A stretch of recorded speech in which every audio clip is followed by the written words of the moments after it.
filosóficos y jurídicos que sustentan la tesis de la proporcionalidad de la pena que aplican los magistrados. Ejerce la docencia o ha ejercido la docencia en la Universidad Andina del Cusco. Se desempeña actualmente, como creo que ya lo dije, en la Oficina de Control de la Magistratura. Finalmente hemos invitado al doctor Mario Amoretti Pachas, que es un conocido abogado, profesor universitario, residido en San Marcos, con estudios completos de doctorado en San Marcos, profesor en Derecho Penal y Procesal Penal de la Universidad Nacional Mayor de San Marcos, socio del estudio del doctor Luis Roy Freire y analista de temas de actualidad en materia jurídico-penal. Este es el resumen del currículum de nuestros invitados. Sin más que decir, y pidiendo disculpas por la extensión de la presentación o introducción, voy a dejar en el uso de la palabra al señor doctor Pablo Talavera Helguera. Por favor.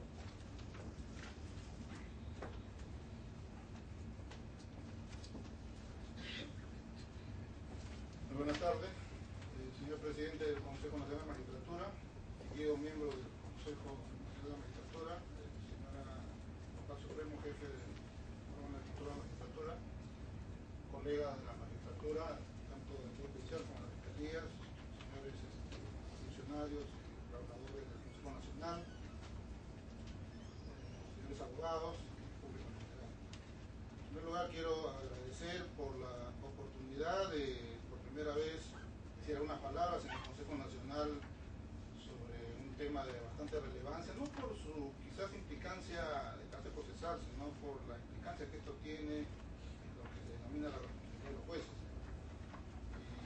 Y además tener la oportunidad de alternar con distinguidos colegas como el doctor Baltasar Morales, el doctor Machaca Cañeda y Mario Moretti, que quizás de repente estaría en mi lugar aquí dando esta conferencia porque le escribí un libro muy interesante sobre la prisión preventiva. Sin embargo, mi presentación no va a estar orientada de repente a resolver algún problema o dar alguna receta de cómo solucionar los problemas. Por el contrario, voy a tratar, y he planteado así mi presentación en base a un conjunto de preguntas con algunos planteamientos propios, y estoy seguro que muchos de ellos van a ser muy opinables, muy discutidos. Y voy a empezar también con un tema que es muy discutido, y es si los sistemas de control son capaces de autoconfigurarse y poder decidir cuáles son los parámetros o líneas conforme a las cuales va a establecer la responsabilidad de los jueces. Si existe esa perspectiva constitucional. Que los órganos de control estén previstos en la Constitución no significa que tienen autoconfiguración para decir derecho. Eso es muy importante tener en cuenta. Por tanto, su nivel de aplicación es sobre la base de infracciones previstas en la ley, principio de legalidad y tipicidad. En segundo lugar, yo no entiendo mucho el concepto de criterio. Es un decimonónico, una decimonónica idea. Tampoco creo en las fórmulas elásticas, ¿no? de merecer en el concepto público, que en la época de Napoleón se está muy en cuestionamiento. Creo en la legalidad, en la tipicidad, proporcionalidad y garantía del debido proceso. Creo también en la culpabilidad en materia de derecho administrativo sancionador. ¿Por qué culpabilidad? Porque el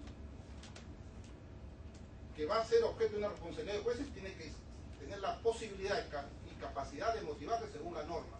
Y si no conoce, por el principio de tipicidad y determinación, cuál es la norma, va a ser muy difícil que se pueda motivar. Por tanto, tendrá simplemente que sujetarse a lo que dice el filósofo Nicolás Reche, a la suerte.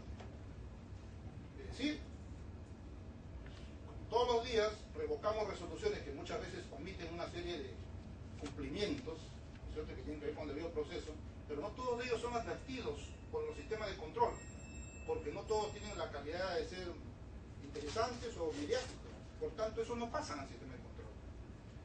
Pero entonces, ¿cuál es el parámetro, ¿no es cierto?, sobre la base de las cuales podemos afirmar de que realmente estamos controlando y estableciendo la responsabilidad de los jueces, partiendo de la premisa de que la responsabilidad es indispensable como contrapartida frente a la independencia judicial.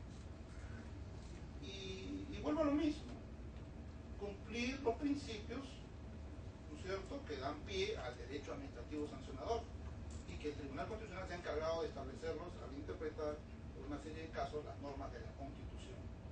¿Por qué tendría que autoconfigurar configurarse el sistema de control civil para los efectos de determinar el criterio. Si el criterio jurisdiccional tiene que seguir las pautas normativas, constitucionales y legales, allí están. No necesita que nadie me diga qué cosa es arbitrario o no es arbitrario. Es obvio que en el derecho no hay respuesta única, porque si la hubiera, entonces todos iríamos como un recetario para encontrar ahí la solución. Por eso que el juez se le otorga los márgenes discrecionales. Sostener que en la ley, en el derecho actual, hay una única solución correcta, significa retrotraerse al positivismo ingenuo del siglo XIX. Ni siquiera al positivismo metodológico de Kelsen, mucho menos al sofisticado positivismo de Hart, donde ya ahí se sostenía claramente, ¿no es cierto?, que había una textura abierta, que como el texto legal está constituido por un lenguaje ordinario, entonces adolecía de ambigüedad y vaguedad. ¿Y cómo es que va a haber una solución correcta y única si los márgenes discrecionales están establecidos a veces deliberadamente por el legislador? Vayamos al tema de valoración de la prueba. Vayamos al tema de quantum de determinación de la pena entre mínimos y máximos. Eso es deliberado. Pero hay otros casos en los cuales el legislador, como vamos a ver en el artículo 135, infine, pues es tacaño pues en la legislación, ¿no? Omite muchas cosas. No regula plazos, no regula fórmulas de apelación, no regula muchas. Y entonces viene el tema de una discrecionalidad forzada por parte de los jueces. ¿Cómo es que hay soluciones unívocas si ni siquiera en los plazos está establecido en los precedentes una claridad? Vamos a un ejemplo. El plazo para fundamentar los recursos de apelación contra sentencias y autos, particularmente contra sentencias, hay un acuerdo plenario de la Corte Suprema que establece que corre a partir del día de la notificación cuando es libre. Sin embargo, el Tribunal Constitucional ha dicho que es un mandato peleo. Si por imperio de la ley se establece el plazo, no por una notificación. De manera tal que fue notificado y recurrió, entonces el plazo comienza a partir de ahí. ¿A cuál seguimos? Si hay solución correcta y unívoca. ¿A la del Tribunal Constitucional o a la del Tribunal Supremo? ¿Y qué pasa con la sentencia número 010-2002 que dice que es constitucional prohibir que se lleve a juicio a un testigo, policía, para que declare? Cuando la sentencia del Tribunal de la Corte Interamericana, caso Castillo-Petrucci de mayo del 99, dice que al contrario, constituye una violación a la convención no haber llevado a los policías a testiguar, porque es el derecho que tiene todo ciudadano a interrogar al testigo propio y contrainterrogar ante la parte adversa. ¿Cómo decir que es unívoca o hay soluciones correctas y por tanto puedo reprimir desde el punto de vista disciplinario si porque en materia, por ejemplo, de determinación de la pena todo está taxativamente señalado en la ley? Eso no es cierto. Y pongo dos ejemplos muy claros.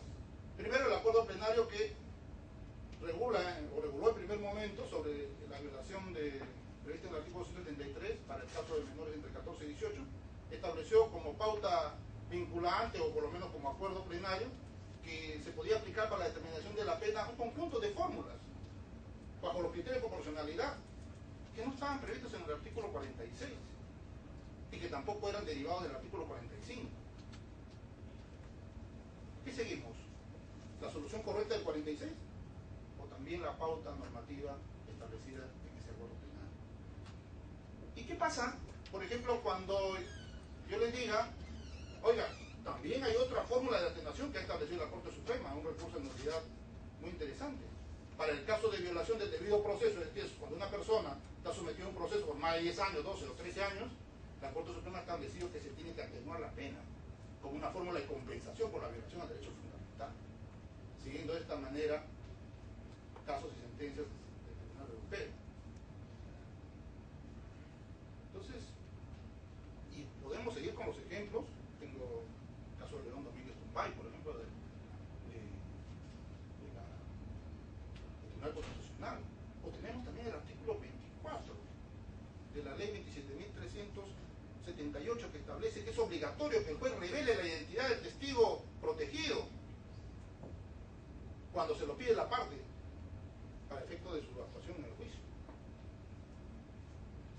Si esa norma dice que el juez debe, entonces es mandatoria, pero a ningún juez se le ha ocurrido que debe interpretar debe, si no lo interpretan como puede, ya según un análisis de riesgo del testigo protegido. Esos son los más